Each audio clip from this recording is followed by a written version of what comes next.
O plano diretor é um dos instrumentos de planejamento urbano, talvez o mais conhecido entre todos eles, e o objetivo é dirigir o desenvolvimento das cidades.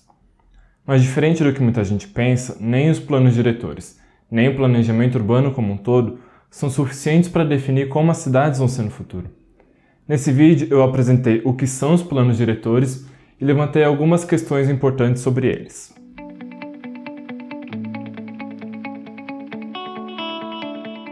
Os planos diretores são instrumentos de planejamento urbano a nível municipal. Diferente do que muita gente pensa, o plano diretor não define o que e quanto pode ser construído em cada parte da cidade. Isso é função do zoneamento. Tem muitos municípios pelo Brasil que justificam essa confusão porque colocam o zoneamento como parte do plano diretor, mas eles são coisas diferentes. No máximo, o plano diretor define algumas macrozonas que têm objetivos e estratégias específicos. Existem também outros planos, como de habitação, de transportes, o cicloviário, entre outros que compõem as políticas municipais de desenvolvimento urbano. Para dar uma ideia melhor do conteúdo deles, eu vou dar alguns exemplos do Plano de São Paulo, que foi aprovado em 2014. De uma forma bem geral, o objetivo que foi definido é orientar o desenvolvimento da cidade para as áreas com boa infraestrutura, promover a justiça social, garantir que os benefícios da cidade sejam acessíveis para todo mundo e que os investimentos públicos retornem para a sociedade em vez de serem apropriados por umas poucas pessoas. Eu lembro de ter ouvido várias vezes o então prefeito Fernando Haddad discursando nas audiências públicas, reconhecendo que o mercado imobiliário é um importante agente na produção da cidade e que o desafio seria orientar a atuação dele. Isso significava definir onde o mercado imobiliário deveria concentrar sua atuação e como deveria atuar. Disso saíram algumas das estratégias mais importantes do plano. Uma delas é de que a maior parte das construções deveria acontecer ao longo dos eixos de transporte público. Junto com isso, o plano acabou com a obrigatoriedade de vagas de estacionamento nos empreendimentos que ficam juntos da rede estrutural de transporte público, como uma forma de desincentivar o uso dos carros e dar preferência ao ônibus, metrô e o trem. Também foram criados estímulos para que os prédios tenham uso misto, isso significa residencial, com comércio e serviços, e que os térreos pudessem ser abertos com lojas ou calçadas públicas como uma forma de evitar grandes áreas muradas e garantir a vitalidade das ruas. Uma outra ferramenta muito importante dos planos diretores são as ZEIs, as Zonas Especiais de Interesse Social, que às vezes mudam um pouco de nome de cidade para cidade, mas a ideia é a mesma. Reservar uma área para uso de interesse social, preferencialmente para habitação de população com baixa renda. Isso é importante porque aquelas áreas passam a ser protegidas pela prefeitura, pensando no interesse social e dos grupos sociais mais vulneráveis. Essas ZEIs podem ser terrenos abandonados, áreas onde já existem favelas ou edifícios subutilizados. Isso lembra uma outra ferramenta importante dos planos, que é a desapropriação de imóveis que não cumprem a função social da propriedade. Eu já fiz um outro vídeo explicando isso em detalhes, e é só clicar aqui no canto para ver. Mas de forma geral, a função social da propriedade foi prevista na Constituição de 88 e cada município define quando uma propriedade cumpre ou não a sua função social, que geralmente é quando um terreno ou um edifício tem uma certa quantidade de uso. Se não cumprir a função social, o proprietário deve ser notificado a dar um uso ao imóvel e, se ele não atender, ele pode ser desapropriado pela prefeitura com pagamento com títulos da dívida pública e o imóvel passa a ser destinado para habitação social em vez de ficar lá vazio por vários e vários anos servindo de casa para rato e barata. Mesmo assim, tem prédios em São Paulo que estão vazios há mais de 20 anos. Uma outra ferramenta muito importante dos planos diretores é a outorga onerosa. Essa é uma forma da prefeitura recuperar para o conjunto da sociedade os investimentos públicos que são feitos em uma parte da cidade. O que dá embasamento para isso é que uma grande parte do valor dos imóveis vem da qualidade da localização, dos seus valores de uso e não do imóvel em si. Como explicar isso daria um vídeo inteiro, eu vou só propor uma reflexão. Imagina que eu tenho uma casa e a prefeitura constrói uma avenida, um corredor de ônibus, ou o governo do estado constrói uma linha de metrô, coloca rede de água, esgoto. Provavelmente o preço dessa casa vai subir, certo? Mas eu não gastei um centavo com isso e aconteceu por causa dos investimentos públicos feitos com dinheiro de todo mundo. Então a prefeitura pode recuperar uma parte dessa valorização com a outorga onerosa. Ela é paga pelo proprietário do imóvel para construir acima de um valor básico até os máximos previstos pela lei. Aqui em São Paulo, esse valor básico, o coeficiente de aproveitamento, é igual a 1. Isso significa que eu posso construir uma vez a área do terreno. Então, se eu tenho um lote de 100 metros quadrados, eu posso construir esses mesmos 100 metros, não necessariamente em um andar só, mas só 100. Para construir mais do que isso, até o máximo previsto pela lei, eu preciso pagar essa outorga para a prefeitura. Todo esse recurso vai para um fundo público, aqui em São Paulo é o Fundurb, e ele pode ser usado para construir mais infraestrutura, melhorar a existente ou fazer habitação social, por exemplo. A ideia era que esse instrumento permitisse à prefeitura arrecadar recursos em áreas muito valorizadas e bem servidas de infraestrutura e pudesse destinar para outras áreas que precisam de investimentos para reduzir as desigualdades, mas não é bem assim que funciona. O Fundurb tem uma conta geral e algumas contas específicas. O que está na conta geral pode ser usado em qualquer parte da cidade e o que está nas específicas só pode ser utilizado dentro de uma certa área, geralmente aquelas definidas como uma operação urbana. Elas são áreas grandes que o plano diretor define que têm regras específicas, geralmente imaginando estimular a ação no mercado imobiliário, aumentar a arrecadação e ampliar a capacidade de investimento público. Para essas áreas, os recursos arrecadados com as outorgas só podem ser utilizados dentro dessas próprias áreas. Aí tem muita gente que fica: Ai, pagar outorga é sacanagem. Se o terreno é meu, eu tenho direito de construir o quanto eu quiser. Pipipi, popopó, isso é um roubo. Ah, é? E a valorização do seu imóvel veio de onde? Quem pagou todas essas ruas que ligam sua casa com o resto da cidade? Quem bancou toda a infraestrutura? E fora isso, o recurso arrecadado com a outorga é reinvestido na cidade, gerando mais valorização. Apesar disso tudo, quando a gente olha para a prática, é muito difícil que os planos diretores tenham sido seguidos. Voltando para os exemplos de São Paulo, aquela estratégia de construir perto dos eixos de transporte público não funcionou muito bem como esperado. As leis também nem sempre são obedecidas e as desapropriações por descumprimento da função social também acontecem pouquíssimas vezes, geralmente a prefeitura nem notifica os proprietários. Isso não significa que nada dos planos diretores seja cumprido, pelo contrário. Algumas coisas acabam acontecendo por pressão dos movimentos sociais e outras são obedecidas pelos próprios interesses que estão envolvidos, principalmente as operações urbanas e as outorgas onerosas. Mesmo as operações urbanas são superestimadas como ferramentas do plano diretor e várias delas não estimulam o mercado nem arrecadam valores significativos, simplesmente porque o mercado não tem grandes interesses nelas. O resultado final é que a ação no mercado se concentra em algumas operações urbanas e, por isso, parte dos recursos do Fundurb também acabam concentrados nessas áreas, que em geral já são aquelas com melhor infraestrutura da cidade. No fim, a forma como essa ferramenta é aplicada acaba reproduzindo desigualdades territoriais. Diferente do que muita gente pensa, nem os planos diretores nem o planejamento urbano como um todo são suficientes para definir como as cidades vão ser no futuro. O objetivo do meu canal, de Que São Feitas as Cidades, é mostrar que as cidades são produtos socialmente produzidos, o que significa que existem diversos fatores sociais, econômicos, territoriais, além de vários agentes que podem ser qualquer um de nós, individualmente ou organizados em empresas, movimentos, classe, etc. Nesse sentido, os planos diretores são um desses fatores envolvidos na produção das cidades, mas existem outros vários, como a atuação no mercado imobiliário, os interesses de classe, as disputas pelo espaço.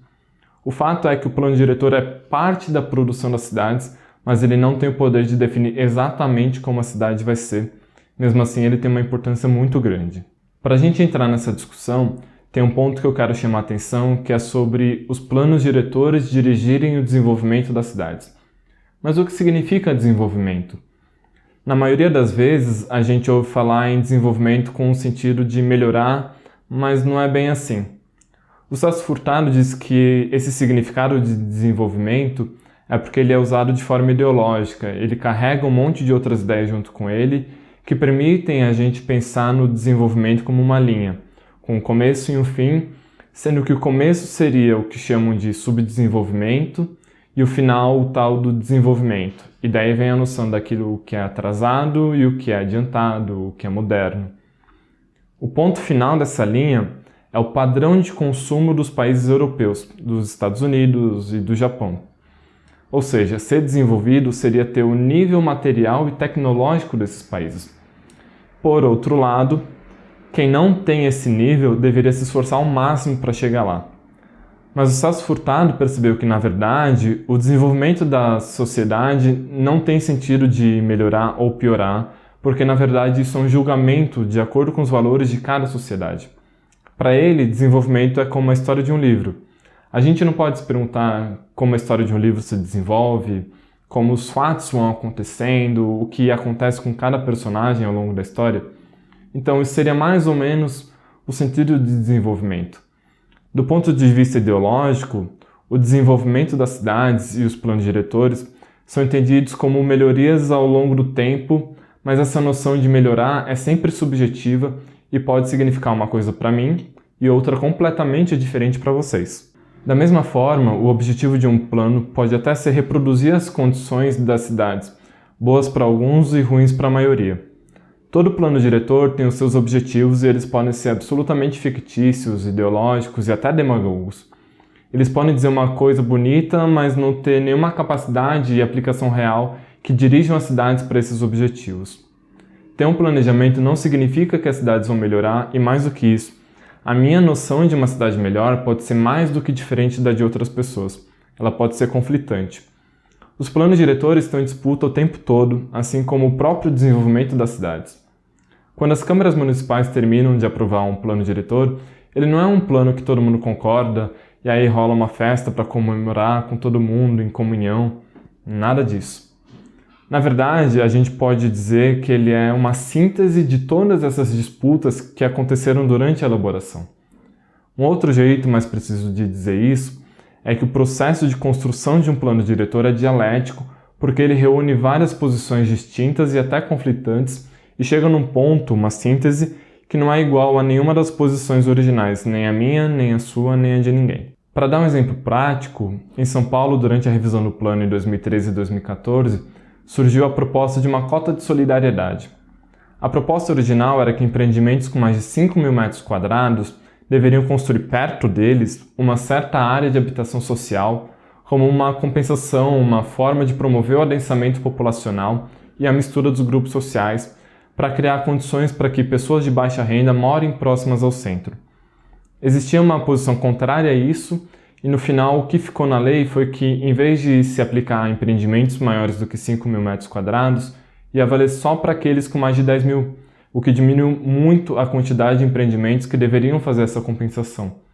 E em vez da obrigatoriedade de que as habitações fossem próximas desse empreendimento, o texto final aprovou que elas pudessem ser construídas em locais bem distantes. E mais do que isso, em vez da obrigação de construir essas habitações, ficou a possibilidade de só fazer um depósito no Fundurb. É importante destacar que os planos diretores não são a salvação das cidades e que eles não funcionam exatamente como as pessoas acreditam. O professor Flávio Vilaça era um grande crítico e para ele a gente atribui poderes verdadeiramente mágicos aos planos diretores e acredita que eles fazem coisas que eles nem podem fazer. Tem 2 textos do Vilaça que explicam muito bem essa questão. Um chama Dilemas do Plano Diretor e o outro As Ilusões do Plano Diretor. Os 2 estão disponíveis na internet e eu deixei os links aqui nos comentários fixos. Eu ainda indico um outro texto da professora Hermínia Maricato, que o título é As Ideias Fora do Lugar e o Lugar Fora das Ideias, que está no livro A Cidade do Pensamento Único. Uma parte da crítica do Vilaça aos planos diretores é que eles são genéricos demais e por isso não têm condições de serem aplicados na prática. Uma outra parte tem a ver com ser uma lei municipal, enquanto a produção das cidades depende da ação dos governos federal e do estado também. Só para dar um exemplo, a função de planejar e construir linhas de metrô é dos governos estaduais e eles fazem isso sem diálogo com os planos diretores. Existe um outro problema nas metrópoles como Rio de Janeiro, Belo Horizonte, Salvador e São Paulo, que é a cidade ultrapassa os limites dos municípios, então cada parte das metrópoles tem leis específicas que não conversam entre si, nem são elaboradas ao mesmo tempo. Além disso, nenhum plano diretor tem caráter obrigatório de ser seguido, Nenhum prefeito pode sofrer sanções por não ter cumprido o que está no plano. Um outro ponto importante é que os problemas da cidade não vêm da falta de planejamento. Eles são produtos de diversas condicionantes sociais, econômicas e territoriais, e muitas delas o plano diretor nem tem capacidade de alterar. Por isso tudo e mais um pouco, o Vilaça conclui que os planos diretores são um instrumento ideológico que transmitem uma ideia convincente de que a cidade vai ser transformada, mas que não se aplica na prática. Ele escreveu que os planos diretores são, abre aspas, uma criação da razão pura, uma construção mental baseada na ideia pura descolada da realidade social. Como instrumento ideológico, o plano diretor tem a função de desviar o foco da discussão dos reais problemas da cidade e de como superar eles para manter as coisas como são, dentro dos interesses de alguns grupos sociais, e por isso ele funciona como um instrumento de dominação social. O plano diretor transmite uma ideia de alguma racionalização sobre a produção do espaço em um sistema produtivo que se pressupõe racional, mas não é. Sob o capitalismo, a produção, inclusive das cidades, não está organizada pela demanda, pelas necessidades sociais, mas pela intenção de acumular riquezas. Mas Alex, se o plano diretor tem todos esses problemas que o Vilaça criticou, você ainda acha que ele é importante? Sim, mas a gente precisa saber a real importância dele e não ficar imaginando coisas que ele nem pode fazer. Para isso é preciso considerar que o plano diretor não é autônomo em relação à sociedade, ele não é uma carta de boas intenções neutra. Muito pelo contrário, ele tem uma função muito precisa dentro do contexto em que ele se insere. Não só o plano diretor, mas toda a legislação, todo o direito tem um posicionamento político, geralmente não muito claros, mas tem. O Boaventura de Souza Santos, apesar de ter lá algumas imprecisões metodológicas e umas várias críticas, tem um texto sobre essa questão que chama Uma Cartografia Simbólica das Representações Sociais, prolegômenos a uma concepção pós-moderna do direito. Eu nem sei o que é prolegômenos. Nesse texto, ele faz uma comparação entre os mapas e as leis para explicar que elas não são neutras como a gente geralmente pensa que são. Na explicação do Boaventura, todo mapa tem um centro e algumas informações. O mapa mundi mais conhecido coloca a Europa no centro e com o norte para cima, mas não existe nenhuma questão da natureza que obriga a gente a fazer assim. A gente pode colocar qualquer coisa no centro do mapa e geralmente é aquela informação que é considerada a principal ou a que se quer destacar. As leis também são assim. Elas têm um centro muito bem definido no homem da classe burguesa e na tal da família tradicional, tanto que ainda hoje a gente está discutindo coisas como o casamento homoafetivo ou se outras composições familiares também podem ser consideradas pela lei com os mesmos direitos do casamento e das famílias com um homem e uma mulher cisgênero. Nesse sentido, o Vilaça destaca que os problemas da cidade real nem chegam perto de aparecer efetivamente nos planos diretores. Uma forma da gente enxergar isso é que muitos planos partem de uma premissa falsa. Grande parte das regras exagera na importância da ação do mercado imobiliário, como se ele tivesse capacidade de atender toda a população, mas estudos da professora Hermínia Maricato apontam que ele só atende 30% de todos nós, porque a maioria da população não tem nem renda suficiente para conseguir um empréstimo. No fim, os outros 70% da população, que são a maior parte da produção das cidades, é invisível para os planos diretores. Mas é exatamente aí que está a importância do plano diretor. Além de uma ferramenta ideológica, como coloca o Vilaça, o plano diretor valida uma série de questões e muitas delas podem representar o interesse de poucos contra o de muitos. Por isso, é importante ficar atento à formulação e às revisões do plano diretor, porque podem aparecer coisas completamente absurdas que aumentem as desigualdades ainda mais, mas que se tornam legais, validadas com a aprovação da lei. Apoie esse trabalho, deixe o like no vídeo, se inscreva no canal, faça sua colaboração no Apoia-se e me siga nas outras redes sociais que estão aparecendo aqui do lado. Até mais!